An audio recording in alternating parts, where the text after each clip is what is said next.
आयुष कोमकर हत्या प्रकरणातील मुख्य आरोपी असणारा बंडू आंदेकर याच्यासह सोनाली आंदेकर आणि लक्ष्मी आंदेकर हे काल भवानी पेठ क्षेत्रीय कार्यालयामध्ये त्यांचा उमेदवारी अर्ज दाखल करण्यासाठी आलेले होते. परंतु एक महत्त्वाचा मुद्दा असा उपस्थित होतोय, तो म्हणजे मकोकातील आरोपी असणाऱ्या बंडू आंदेकर याला उमेदवारी अर्ज दाखल करता येतो का, आणि जर त्याने उमेदवारी अर्ज त्याचा दाखल करून घेतला तर तो कशा पद्धतीने प्रचार करू शकतो, हे सगळं जाणून घेण्यासाठी माझ्यासोबत आहेत कायदेतज्ञ ॲडव्होकेट मिलिंद पवार सर.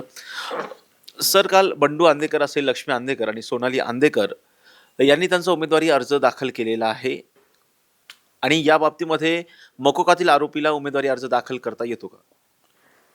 मुळात म्हणजे प्रक्रिया अशी आहे की आपल्या न्यायव्यवस्थेमध्ये किंवा कायद्याच्या प्रक्रियेमध्ये पोलीस कस्टडी आणि न्यायालयीन कोठडी असे दोन प्रकार असतात. न्यायालयीन कोठडीतला आरोपी म्हणजे हा न्यायालयाच्या कक्षेत असणारा आरोपी. जरी तो कुठल्याही कारागृहात असला तरी तो न्यायालयाच्या अधीन राहून न्यायालयाच्या कोठडीमध्ये तो असतो. आणि न्यायालयीन कोठडीमध्ये असताना सामान्य जनतेला घटनेतील कलम 14 नुसार समानतेचा अधिकार जे जे असतात ते प्रत्येक त्याला लागू होतात. आता न्यायालयीन कोठडीत जर आरोपी असेल तर त्याने मग तो कायदा कुठलाही असू द्या, मोका असू द्या, नाही तर भारतीय दंडविधान किंवा BNS नवीन कायदे, कुठल्याही कायद्याअंतर्गत जरी असला तरी त्याला त्याचा निवडणूक अधिकाऱ्याचा लाडण्याचा जो हक्क आहे तो अबाधित असतो. मग त्यामध्ये संबंधित आरोपीने संबंधित न्यायालयामध्ये रीतसर अर्ज करावा लागतो आणि मला अशा अशा प्रकारची निवडणूक लढवायची आहे, मला त्याची परवानगी मिळावी असा अर्ज केला जातो. त्याच्या अधिकारानुसार न्यायालय अर्ज मंजूर करतं, पण संबंधित केलेला अर्ज जो आहे तो फक्त अर्ज भरण्यापुरता असतो. अर्ज मंजूर करत असताना आणि जर मौका असेल तर संबंधित न्यायालय संबंधित आरोपीला कठोर प्रकारच्या अटी व शर्ती घालून देतं. त्यामध्ये तुम्ही फक्त ह्या दिवशी पोलीस एस्कॉर्टमध्ये बंदोबस्तामध्ये अर्ज भरायला जायचे, पण अर्ज भरायला जात असताना कुठल्याही प्रकारची घोषणाबाजी करायची नाही, कुठल्याही प्रकारचा जमाव गोळा करायचा नाही, कुठल्याही प्रकारचं रॅलीचं नियोजन करायचं नाही. अतिशय शांततेने पोलीस बंदोबस्तामध्ये जाऊन रीतसर तुम्ही फक्त निवडणुकीचा अर्ज भरा किंवा भरू शकता अशा प्रकारच्या कंडिशन त्यामध्ये असतात. आणि तो अधिकारी, आता हा जो अधिकारी आहे हा काय कुठल्या आरोपीचा किंवा न्यायालयीन कोठडीतल्या आरोपीचा मूलभूत अधिकार नाही. हे म्हणजे घटनेचं एक सहिष्णुता आणि कायदेशीर संरक्षण, आणि म्हणून न्यायालयाने दिलेली ती परवानगी असते, तो काही त्याचा मूलभूत अधिकार नाही. आणि म्हणून अशा केसेसमध्ये न्यायालयीन कोठडीमध्ये जर आरोपी कुठला गुन्हेगार असेल आणि त्याने इच्छा प्रकट केली की मला अमुक अमुक निवडणूक लढवायची, तर न्यायालय त्याला परमिशन देऊ शकते.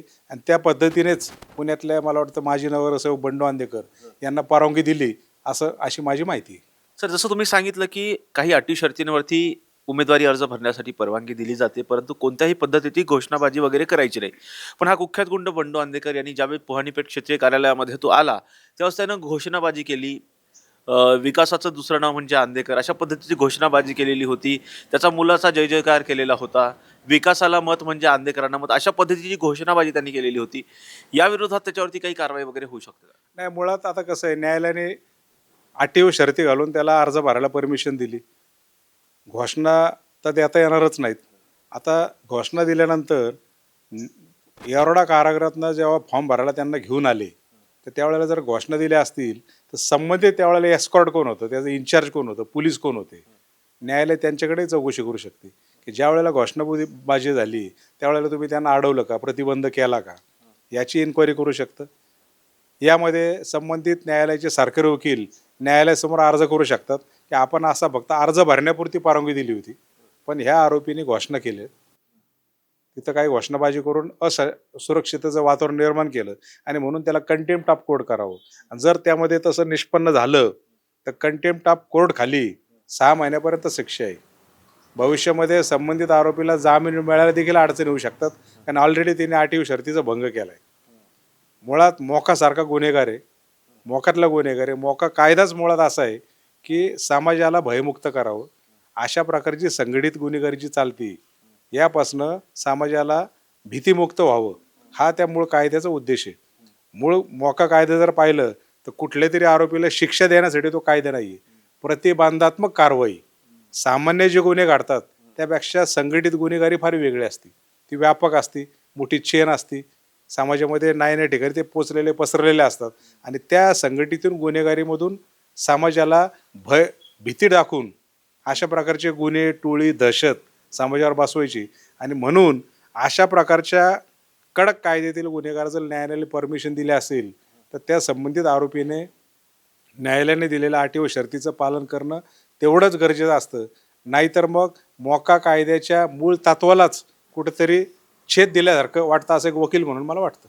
तर दुसरी एक महत्त्वाची गोष्ट म्हणजे जसे सामान्य उमेदवार, जसे सामान्य नागरिक त्यांचा उमेदवारी अर्ज दाखल करतात आणि उमेदवारी अर्ज दाखल केल्याच्या नंतर प्रचार असतो, प्रचाराची पद्धत असते. अशा प्रकारे हा बंडू अंदेकर, हा जो मकोकातील आरोपी आहे, त्याच्या इतर दोन लक्ष्मी अंदेकर असेल किंवा सोनाली अंदेकर यांनी सुद्धा उमेदवारी अर्ज दाखल केलेला आहे.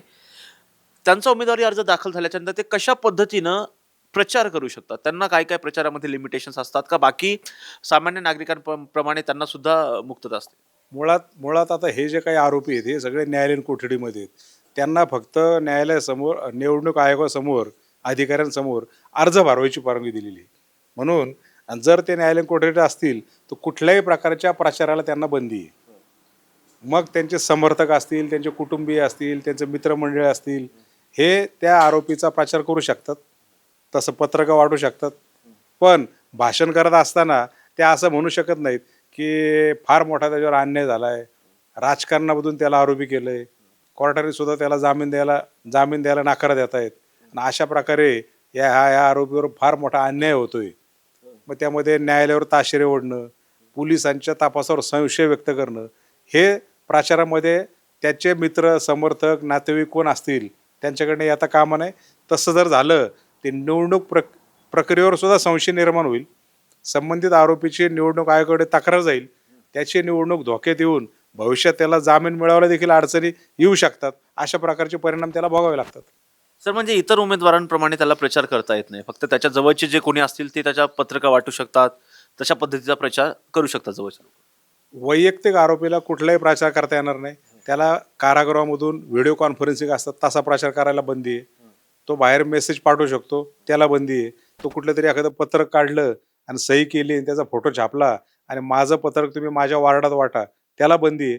म्हणजे रेग्युलर उमेदवार जे प्रचार करतात त्या प्रचाराला वैयक्तिक उमेदवाराला बंदी आहे. आणि तसा करायचा प्रयत्न केला तर शेवटी विरोधक असतात.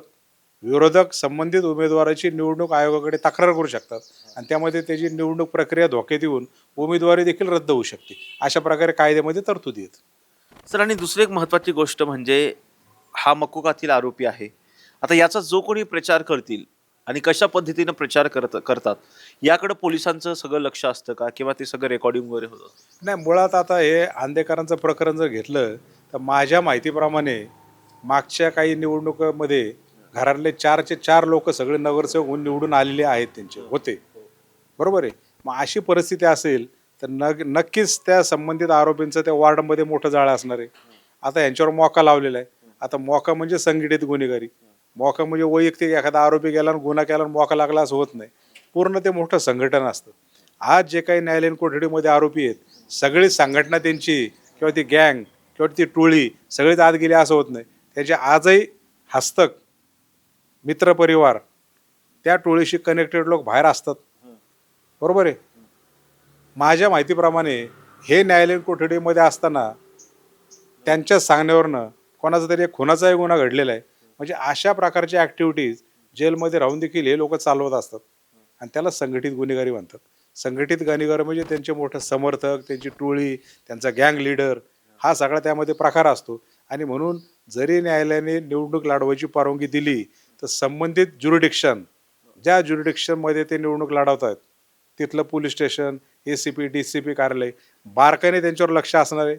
भविष्यामध्ये ह्या गुन्हेगारांचा, ह्या आरोपीचा कोण प्रचार करतंय त्याच्यावर देखील बारकाईने लक्ष असणार आहे की ह्याच्याशी कनेक्टेड कोण कोण आहे. जे प्रचारामध्ये इन्व्हॉल्व होतील पोलीस तपासाचा भाग म्हणून त्यांच्याकडे चौकशा करू शकतात.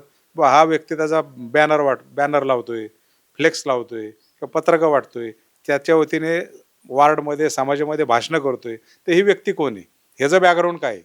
आणि जर पोलिसांना त्या गुन्ह्याशी निगडीत कनेक्टेड जर वाटलं तर संबंधित प्रचार करणारे कार्यकर्ते, मग त्यांचे समर्थक, मित्रमंडळी, नातेवाईक जे कोणी असतील ते देखील कायद्याच्या कचाड्यामध्ये येऊ शकतात. ह्या सगळ्या कायद्याची प्रक्रिया आणि कायद्यामध्ये या सगळ्या तरतुदी आहेत. सर, लोकप्रतिनिधी कायद्यानुसार जर पाहिलं तर 2 वर्षापेक्षा जर अधिकची शिक्षा झाली तर त्यांच्या जो सदस्य असतं, सदस्यपद असतं ते रद्द होतं. या बाबतीमध्ये जर हे नगरसेवक म्हणून निवडून आले आणि त्यांना शिक्षा झाली तर त्यांचं सुद्धा अशाच पद्धतीनं सदस्यत्व पद रद्द होऊ शकतं. मुळात आपल्या भारतीय न्यायव्यवस्थेचा पायाच तो आहे की जोपर्यंत दोष सिद्ध होत नाही तोपर्यंत तो निर्दोष असतो. जोपर्यंत न्यायालय त्याला शिक्षा देत नाही, दोषी ठरवत नाही, तोपर्यंत तो निर्दोष असतो. 2 वर्षापेक्षा जास्त जर कन्व्हिक्शन झाली, आता लेटेस्ट नवीनमध्येच पाहिलं की कॉकटेंचं, बरोबर आहे. मग त्यामध्ये परत कायद्याची वेगळ्या वेगळ्या प्रक्रिया आहेत. 2 वर्ष झाली की मग अपीलला जाता येतं, डिस्ट्रिक्ट कोर्टला शिक्षा झाली तर हायकोर्टपर्यंत जाऊ शकतो. अशा प्रकारच्या तरतुदी आहेत.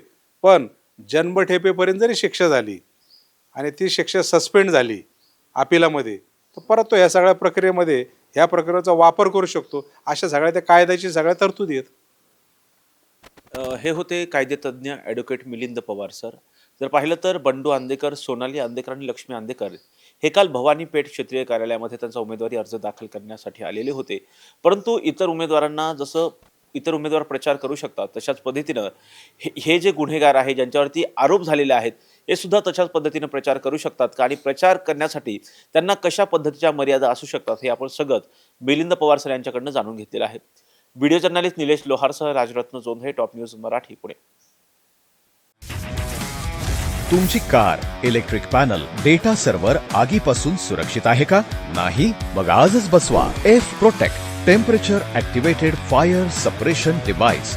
यामध्ये आहे eco friendly non toxic pressurized liquid, जे आग लागल्यास क्षणार्धात ऍक्टिव्हेट होऊन आगीवरती मिळवते नियंत्रण. बसवण्यास अतिशय सोपे आणि सुटसुटीत टेकालिपचे एक दर्जेदार उत्पादन एफ प्रोटेक्ट.